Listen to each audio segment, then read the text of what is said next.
Sex is commonly believed to be the key to a happy, healthy, romantic relationship. As a result, many people feel pressured to have sex. Young people think that sex presents a rite of passage into adulthood, while adults feel that they need to maintain sexual relations to continue being perceived as mature. But it is perfectly okay to not want sex, even as an adult. It's not childish or immature. To have sex is a choice. If you or someone you love shows signs of sexual aversion, please be kind and considerate. Just because you may choose not to have sex doesn't make you weird. And if your partner refuses to take your relationship to a more intimate level, it does not mean that they love you any less. Here are 5 reasons why someone might refuse sex. Sexuality. Huh? How does sexuality play a role in not wanting sex? Doesn't sexuality imply sex is involved? Not necessarily. For instance, some people identify as asexual, meaning they feel little to no sexual attraction to other people. Someone that's asexual may desire emotional intimacy, but may not see sex as a priority in maintaining their romantic relationships. Licensed psychologist Dr. Daniel Martson insists that to understand asexuality as a sexual identity, it is important to recognize what it is not.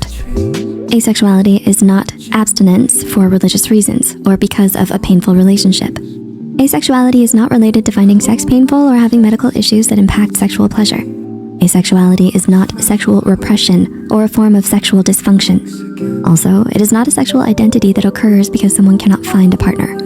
Someone that's asexual may not necessarily disdain the idea of sex, but like with anyone else, it's important to respect their boundaries if they choose not to have sex. Avoidance. Some people are thrilled to have sex, while others are not. Others can be downright scared or apprehensive at the mere thought. Yes, sex can relieve anxiety and increase dopamine. Still, in some cases of sexual aversion disorder or sexual avoidance, people want to avoid the subject of sex and sexual activities altogether. The Diagnostic and Statistical Manual of Mental Disorders, or DSM, defines sexual aversion as the persistent or recurrent extreme aversion to and avoidance of all or almost all genital sexual contact with a sexual partner.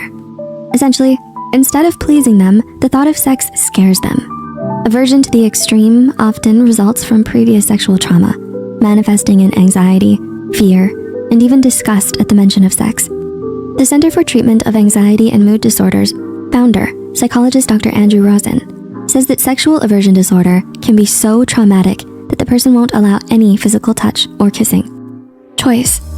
Staying a virgin or choosing not to have sex in a sex-obsessed society can be challenging. Being a virgin has been stigmatized profusely, but thousands of people choose to remain single or remain virgins by choice. Some people choose to refuse sex until after marriage. Some have religions that require them to remain celibate. Some don't feel ready for sex, and some people just don't enjoy sex. Sexologist and author of the Sex and Pleasure book, Dr. Carol Queen, says, the important element is that the celibate person has chosen to be celibate. Sex positive doesn't mean that everyone is having a ton of sex. It means that each person should be able to create the consensual sex life that's right for them, unimpeded by outside restrictions, which include the option of celibacy. Not everyone practicing celibacy is religious, prudish, or scared of commitment. They're making a simple choice. Body image. Yes, it may be easy to tell your partner that they're beautiful or even sexy, but with enough negative self-talk, those words can fall on deaf ears. They may see parts of themselves as too big or too small or focus on their imperfections. This self-deprecation is often the result of body dysmorphic disorder, or BDD, which refers to a body image disorder characterized by persistent and intrusive preoccupations or thoughts with an imagined or slight defect in one's physical appearance. According to the Anxiety and Depression Association of America, BDD affects about 1 in 50 people. So before you poke at your partner for that mole on their butt, think about how your words will affect them. Certified sex therapist Lori Watson insists that body image can really mess with our heads in bed and inevitably affect our sexual desire. According to Watson, if a woman, for example, feels like her body is unattractive, it leads to lower sexual self-esteem, which then often leads to avoidance of sexual activity. The more critically someone views themselves and their body, the less likely they'll want to be seen and touched. Addiction. Someone can be addicted to sex like another can be addicted to porn. Oxytocin, the love hormone, is often released during sexual activity, increasing the intensity of orgasms and pleasure. It's not hard to believe that anyone could become addicted to sex when the chemicals released during it make you feel so good. Oxytocin, dopamine, and serotonin are dubbed the happy hormones for a reason. It makes sense why someone would want to feel them constantly and inevitably become addicted. Still, sex addiction has yet to be recognized as an official diagnosis, and many addicts are told their addictions aren't real or are an excuse for provocative behavior. Reformed alcoholics can refuse to drink, and reformed drug addicts can refuse even the most mediocre painkillers because they risk relapsing. Likewise, sex addicts should hold the right to refuse sex if they fear relapsing. According to psychologist Eliza Hartney, sex addiction is not a new concept.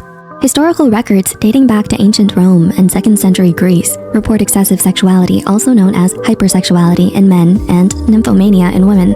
However, the modern concept of sex addiction was popularized by author and counselor Patrick Carnes.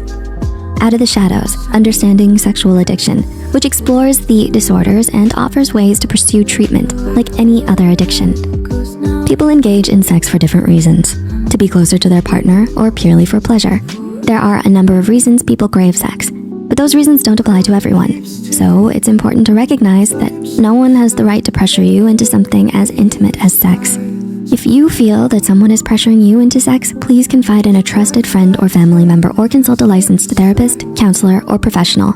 You have every right to say no. If you found this video helpful, please like and share it with someone who could benefit from it. If you want to explore other reasons someone may refuse sex or avoid intimacy, check out our video, 7 Reasons Why We Avoid Intimacy. If you think you may be asexual, check out our video, What Does It Mean to Be Asexual? If you know someone who is asexual and want to make more of an effort to understand them, check out our other video, 10 Things People Get Wrong About Asexual People. Until next time, remember to hit that subscribe button to be kept up to date on our latest videos. Take care, and remember that you matter.